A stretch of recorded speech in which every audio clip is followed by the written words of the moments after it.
wanda ya bude baki wa mai a cewa zai baka Allah zaka kalla ka cewa banda raini. So simple, abu ne simple, ya kamata a tambayi mutum menene ma'anar wannan abin kafin a yanke hukunci.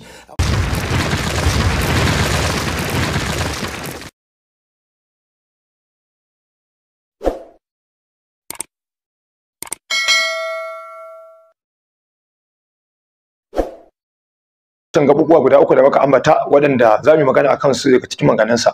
A wannan muka ce sako ne zuwa gare shi, muna masa nasiha da ya ji tsoron Allah subhanahu wataala, ya daina tsoma baki a abin da ya shafi ilimi cikin abin da bai sani ba. Kamar yadda ya san cewa komai yana da muhalli, abin da ya shafi likitanci ba mu da hurumin da likita zai ce ga yanda abu yake mu je muna ba likita misali na hankali muna rushe maganar likita saboda ba ilimin mu bane ba.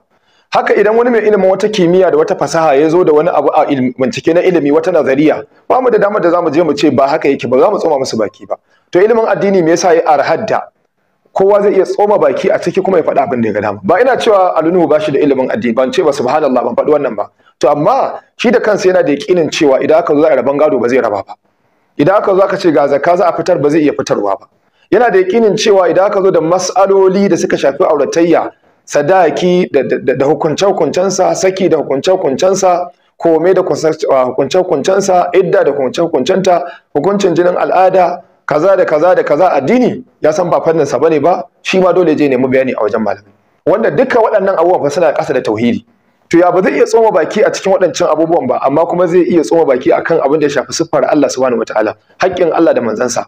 Wanda wannan duk waɗancan abubuwan suna ƙasa da ainihin wato ko da tauhidi. Kuma tauhidi shine mafi hatsarin ilimi wanda ba a shiga sai da ilimi, kuma sai an sa littafi gaban malamai an fahimta. Amma daga sama a rika hukunci da romanka, wannan kuskure. Magana ta farko cewarsa wato reni ne a cewa Allah waye. Akwai mamaki mutum ya faɗi wannan magana.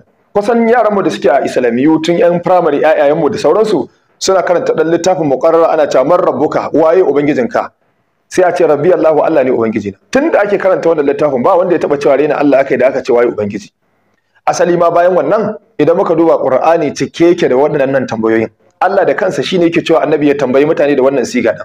Misali idan muka duba cikin a cikin suratul an'am, Allah madaukakin sarki yana cewa qul may yunajjikum min dhulumatil barri wal bahri tad'unahu tadarru'an wa khufiya la in anjana min hadhihi lanakunanna min ash-shakirin. Kace waye zai kubutar da ku, ya tsiratar da ku daga dufai na kan tudu da dufai na ruwa. Ma'ana idan hatsari ya same ku a cikin duhun dare, ko hatsari ya same ku a cikin duhun ruwa, a cikin duhun dare, kuna kan tudu masifa ta same ku cikin duhun dare, ko ma da ranar ne, ko kuma musiba ta same ku kuna cikin ruwa, kuna cikin jirgin ruwa a cikin duhun dare, waye zai tsiratar da ku?